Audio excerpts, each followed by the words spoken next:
John Montello and Malia Kozlov, one of the most dangerous, powerful, but romantic superhero couples in all of Chanosa Comics and all of fiction in general.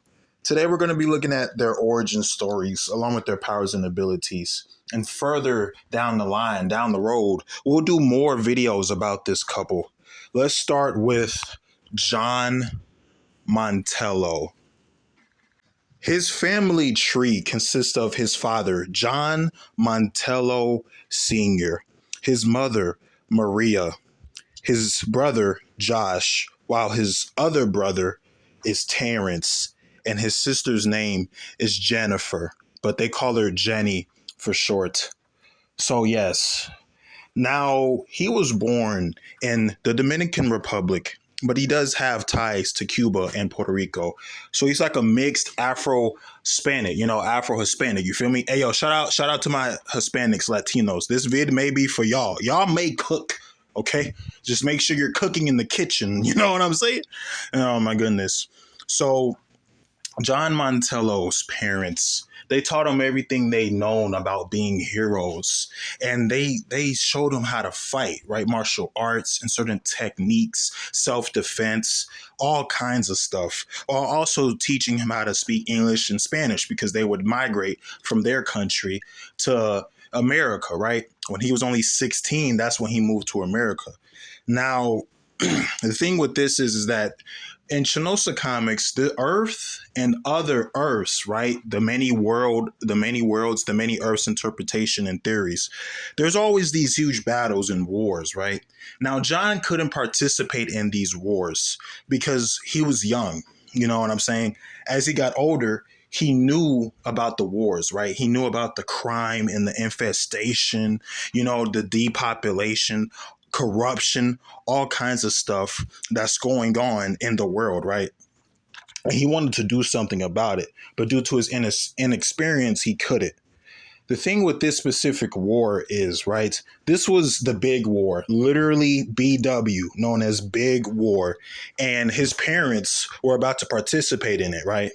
But before that, they realized, well, John could come with us, but we still don't want to put that burden on our own child, our own son. You know what I'm saying? So they just opted out and was like, nah, we're not going to do this. The problem with this, though, is that John realized that throughout many fights, his parents had something, well, they lacked something rather, that he has. And that is his regenerative healing factor. This is important because this is going to tie hugely into the story, right? Now, he offered them, he offered his parents, John and Maria, right? Hey, mom, dad, if I could just give you a fraction, a very small portion of my healing factor, maybe y'all will be okay. Y'all are going to be fine, right? And, they sad about it. They contemplated it, but they was like, nah, we're just going to use our own powers. It wouldn't be right to use someone else's. It just feels off. Something's not clicking. As much as we love you, son, and we would love to do that, we rather just take our chances with what we got. You got to make do with what you got, not just in the superhero world, but in life in general. Just use what you have. And he understood that, and he trusted his parents because he respected his parents and he loved his parents. So he didn't push any forward. He respected their wishes. But oh my gosh, unfortunately, this story does not have a happy ending. Now, John and Maria fought in the big war against all kinds of monsters and aliens from space and all these realms. But unfortunately, they got killed. And when John found this out, he felt so hurt. He felt so guilty. But then he started thinking, well, what if I just forced my healing factor onto my parents anyway, despite the fact that they told me no, you know? And his brothers and his sister, they were just as heartbroken as well. They threw a funeral for both of their parents. They had both of their parents respect the flags, the Dominican Republic and the Cuban flag. And this is where he kind of ties into Liam. Liam to Neely, right? Liam to Neely, his arch nemesis, his arch rival. Liam's story is kind of similar to John's. And you may be like, what do you mean? Well, you see, Liam's parents, They died in the big war too. If anything, John's parents went up against Liam's parents, right? So there's Martha, right? And then there's Leon, okay? So Martha and Leon, right? But the thing with that is he was always a villain. His parents taught him how to be a villain. They taught him how to be corrupt. They taught him how to take and not feel anything afterwards, to have little or no emotion, kind of sort of like a dead conscience. The thing with that is, though, he feels guilt for his parents' death. Now, he didn't ask to give him a healing factor. He wanted to go, but since he already had something planned, he was like, "Hey, as much as I love you, mom and dad, I got my own life. I got my own responsibilities. I got a dip." But he wishes he could have went there to at least stop his parents from dying.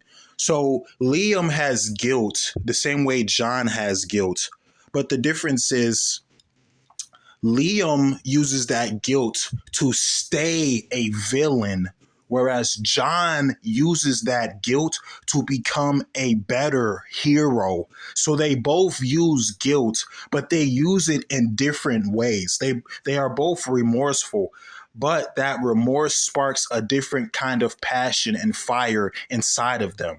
And that's the moral of the story, and that's what makes the story good. We're going to go more into the story on other days, but I wanted to bring up the John and Liam dualities. You know what I'm saying? Now let's move to Malia Kozlov. All right, let's go. Malia Kozlov was born in Russia to her father Yutin and her mother Clementine. Her brother is Yosef, and her sister is Nalia. That's Yosef with a Y, not a J, okay? They do things differently in the Chanosa Comics version of Russia, all right? Don't judge. You feel me? Now, growing up, Malia at first glance had a perfect life. What seemed like perfect, right? Eating and drinking water, of course, singing songs, and then practicing superhero deeds. But her father, he felt like, financially speaking, being a superhero was just not enough. So he felt like he needed to overcompensate. He felt inadequate in a way. So he became a villain. And he was a villain for at least 2 to 3 years, but he still wasn't making the money he thought he should be making. So that's when he became the mercenary. And he would kill for hire, like a contract killer, kind of like certain villains you would see, like Deathstroke, Slade and stuff like that, right? But the problem is, in his line of work, he made a lot of friends, but he also made a lot of enemies, which would come back to bite him later. Remember that, okay? Remember that. However, when Malia was only 10 when Malia Kozlov was only 10 years of age, Rasputin, his name is Rasputin, one of her father's arch nemesis in his line of work of being a mercenary. Well, Rasputin had found Clementine, her mother, and he just shot her down. One shot in the head. She never saw it coming. Poor woman. Never had time to say goodbye to her daughters or her son, and most importantly, and especially her husband. Now, being a single parent, he felt like, right? Her father, he felt like he had to overcompensate even more, go way above and beyond than what he usually did. And, he did a good job, right? You know, he did do a good job. But as he was doing that, he felt like, okay, I need to actually train my kids because my wife died. If something happens to me, my kids are going to have nothing. So I got to teach them how to do this. I got to teach them how to be a hero or a villain. At least they'll have something while I'm gone. Like, I'm not planning on it. I'm not hoping that I die. But if I do, at least my kids will have something left of me and their mother. So he worked his ass off, and he showed Malia a lot of things. He showed her brother and sister a lot of things. He trained her to the best of her abilities and stuff. And she would grow up to be a very powerful hero. She's going to get her own separate video down the line, right, in the future. But he did everything he could for her, right? However, they were in Russia. and they were tracking down Rasputin because Rasputin was like, I'm not done with you, bro. We got that beef, homeboy. I'm not just gonna go after your wife. I'm going after you too. And if you die, I'm going after your kids. I'm that crazy. I'm that psycho, that loco, that cuckoo. You know what I'm saying? You cross me and my family, I'm gonna double cross your family. You feel me? X marks the spot, right? And that's the thing with him, right? So Malia and her father Utin, they pull up on Rasputin and they want all the smoke. They're like, "You killed my wife. You killed my wife. Come here, boy. I'm gonna beat your ass." And they're just going at. They're like, It's fighting, it's violence, it's all kinds of stuff. This is deep. This is personal. This is his wife that we're talking about. Stop acting like she's some random woman or some random bum on the street. This is the mother of his kids. You feel me? So of course he's gonna be angry and frustrated, right? But to be fair though, if he wasn't a mercenary, I'm just saying maybe none of this would have happened. Maybe his wife would still be alive and Malia would still have her mother. You feel me? But hey, you got to live with the consequences of your own choices and actions, right? So that's the thing. They pull up on him, they get the fighting and the scrapping, and then next thing you know, um, he hits him hard, right? Rasputin hits Utin hard, right? And Rasputin's about to shoot Malia. Now, her father, he wasn't even aware of her healing factor, but even if he would still do this. He jumped in the way and took the bullet for her. Like he literally took the bullet, figuratively and literally, right? Boom. He took it.